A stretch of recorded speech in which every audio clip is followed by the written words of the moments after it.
friend, it's Juan Serrano. Welcome to my home, headquarters of Casa de Kenpo out here in Glendale, California.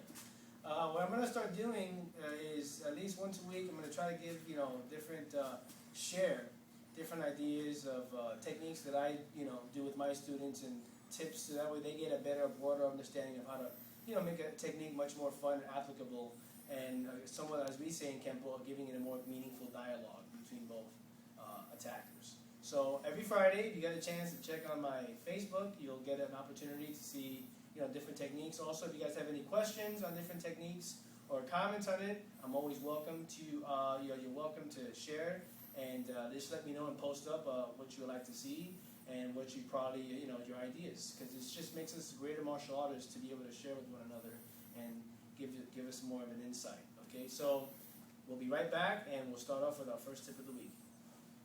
Alright, how you doing? We're back. We're going to work on a few of our flank techniques. Why don't we start off with flanks? And, the reason I start with flanks is because, we have techniques like sword and hammer, obscure wing, obscure sword, and we also have obscure claws. Now, these techniques are really nice to do. They're great to practice, but it's, it's funny when you see the person actually apply the technique and the dummy just standing there without having any kind of nature to the response of what he should be doing.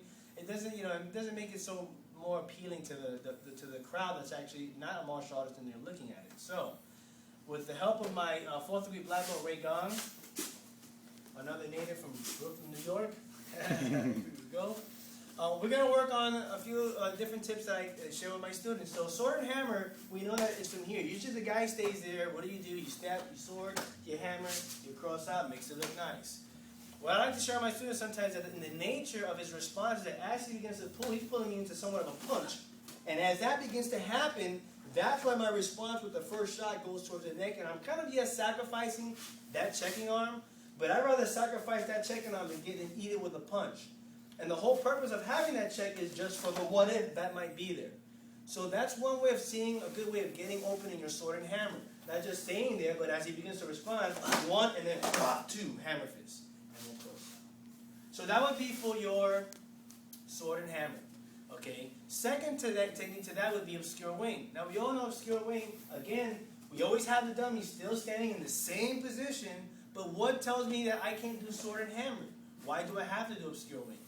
So a few tips that I share with my students is like as they begin to grab, they're almost a little bit more closer and crowded. So the way that I did it in terms of dummy, I'm almost grabbing or maybe coming on top of it. Okay, yes, we teach the syllabus from this point, but just to give you a broader idea of how to, if he's coming over with both arms to grab. So as they come in, boom, now I'm getting close enough. I really can't do a chop because he's not there. So now it gives me an understanding of the reason why I'm using that elbow, hammer, and pop, and of course, and out. Okay, so that's another method of showing that one, of course, it's a long range with sword and hammer. It comes with a punch. So because at that point, I have to use that long range weapon. Now, obscure sword, he's much closer. Oh, man, pop! So now I got to use this. And again, the check is still there, options, because we can always compound our technique. All right, let's go to the third technique. Third technique we have is obscure sword. We know obscure sword, guy grabs from here. Again, he's staying there. I'm stepping to 130. Then I chop him, then I kick. It's great, but again, what's to stop me from doing sword and hammer, obscure wing, obscure claws, or just grab again? Or even, long form 3, pin wing, pow, boom, pop. What's to stop me just from doing those simple basics that we've learned before? Again, the nature of his response coming after me.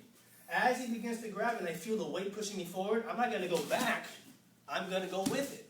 So in that same sense, we're now utilizing proposal compliance. As he begins to use that, I use that proposal compliance to utilize that defiant strike against the sword, against the neck.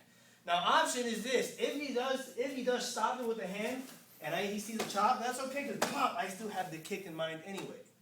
All right, to set up and intercept, and of course, go back to the range. Of course, that's probably my zone of sanctuary to depart would be towards 130. So again, as he begins to grab, he's leaning, giving me a reason to pull, and as he feels the yanking, he pulls, pow! That strike starts setting it up, bam, boom, and then we cross out. So that would be for obscure sword. Fourth technique in mind. So, obscure claws. So obscure claws. But basically, that's one of my favorites too. Well, now we're what? As he grabs, we're not just standing. He begins to pull me back. Now that gives me a reason to set up my heel palm claw. We've also learned this technique in our kata, long 3. After we do our pin wings, we have broken wing, which is no more than part of your obscure claws. Okay? So again, as he begins to pull me back, pop, there goes my strike. Claw. Being his arm is in the way, now I got a chance to yank it. Now a lot of guys like to use a twist stance. I don't mind it, you know what I mean? But for me, I like to, when I get ready to hit, I like to just bring him forward and a step pop. So I'm almost like just really fusing him against my body, but passing right through the twist. Instead of twist, more of a cross out immediately to get that response. Then pushing it in and inverting. But going back to the reason why we're doing obscure claws is because, again, he's feeding that towards me. Doesn't mean that I have to finish the whole technique. I can just set up a pop, and then punch them there and cross out. That's optional if you want. But again, what it teaches you is to recognize and letting your body know how to respond and see a technique. He pulls me back. Okay, I'm familiar with this. I know where this comes from. He grabs me. He leans on me. Oh, wait a minute. Oh, I'm familiar with this. He's from my flank. He's a little bit further away from me. Oh, okay, I'm familiar with the long range of it. And of course, he's leaning over here. I can pop. Again, you know, this isn't the holy grail.